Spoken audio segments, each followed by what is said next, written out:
Well, hello YouTube. We're back with another truck camper episode.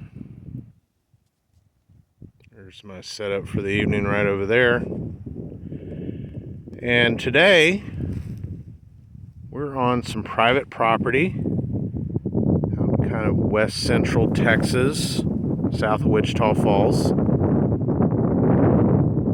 I decided to come out here this weekend because all the campgrounds in Texas state parks are full. It's spring break time and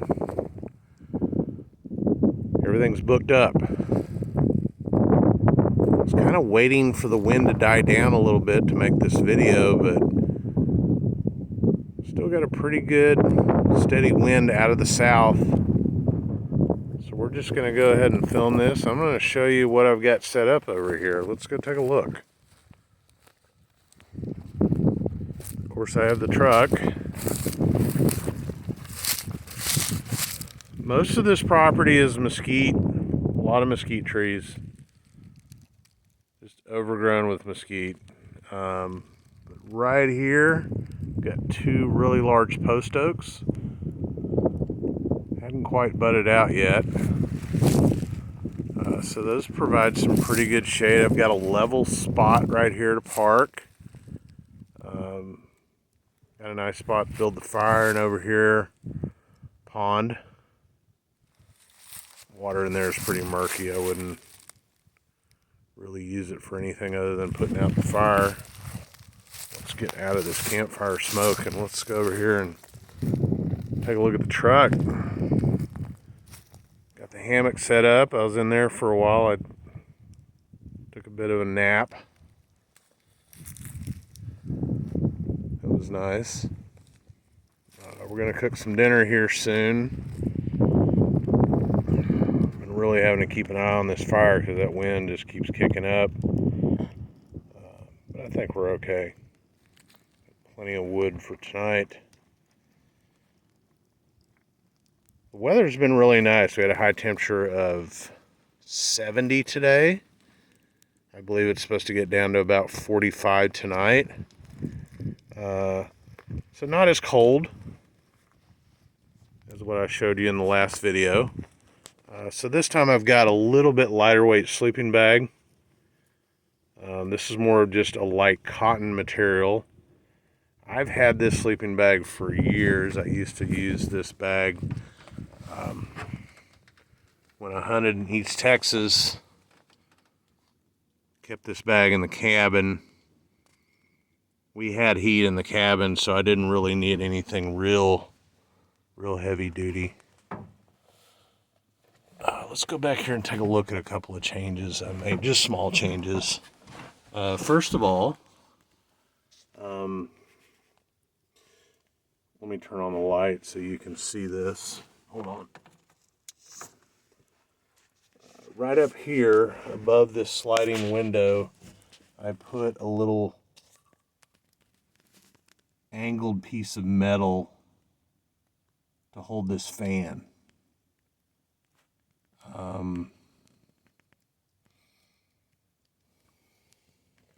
That way the fan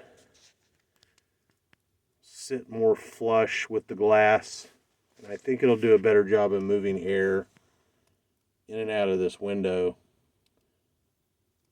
I don't think I'm going to need it tonight. It's supposed to get cold enough. I really don't need to be moving any air through here, but went ahead and tried it out. I had the fan clamped on there the entire time I drove out here. It's about a 3-hour drive out here, so the fan stayed in place, never fell off. Actually had to do about a mile or so of off-road driving to get here, and the fan stayed in place, so I'm pretty happy with that. It's just an old license plate that I bent at a 90-degree angle, and then I used the existing screws that are already around this window frame to attach it. I think that'll do a much better job of moving air around in here. The second thing I wanted to show you is this light I got off of Amazon. It was only $10. It's an LED light. And it just runs off 5 volts USB. There's a switch right here. Pretty easy to turn on and off.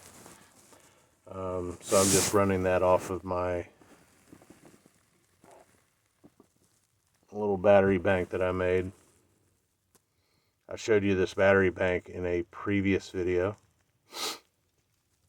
These are just reclaimed 18650 cells that I get out of laptop battery packs that have been discarded.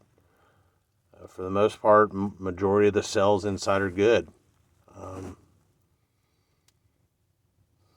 So this works out pretty well. It's a pretty bright light. I have no doubt that tonight it's going to light up the whole inside of this thing.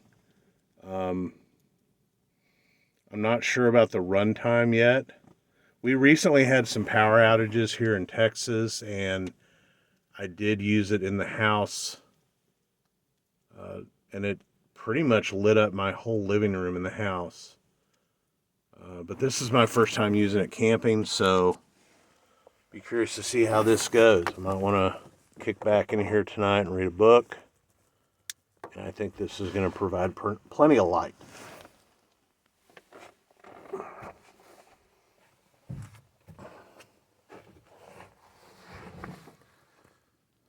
Speaking of reading books, I am on my second Edward Abbey book.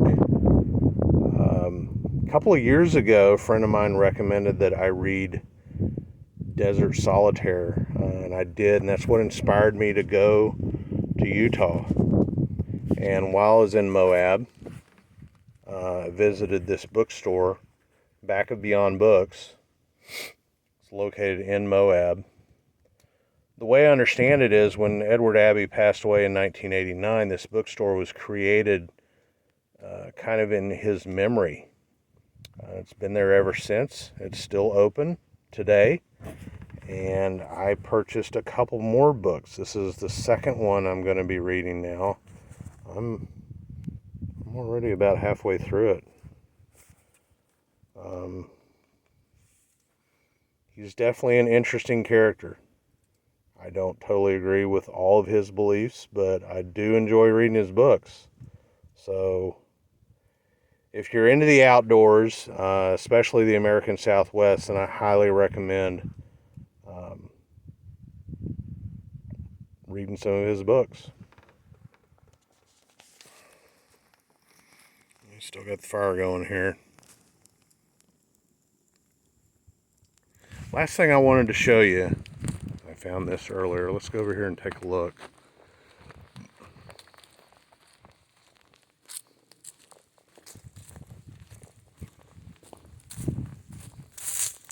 I'll make this quick. It's just a short little walk over here.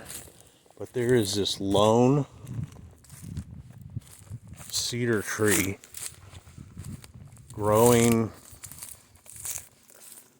what looks like right next to a pretty large mesquite tree. I'll get on the other side of the light over here so you can see better.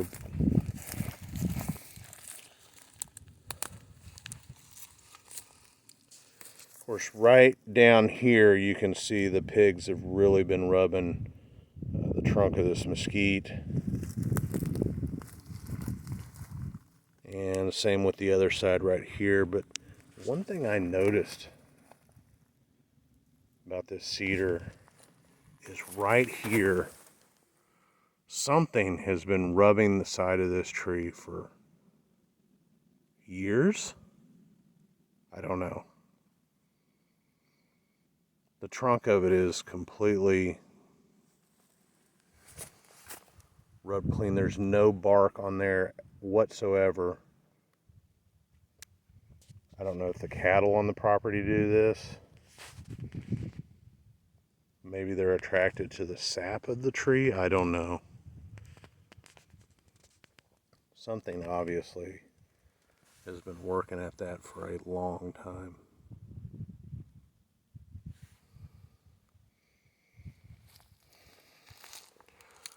All right. So that's about it for this video.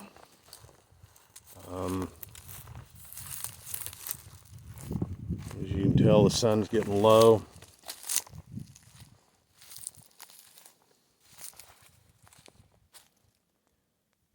About time to make some dinner and call it a night. So thanks everybody for watching. Really appreciate it. And put comments down below. And we'll see you soon. Bye.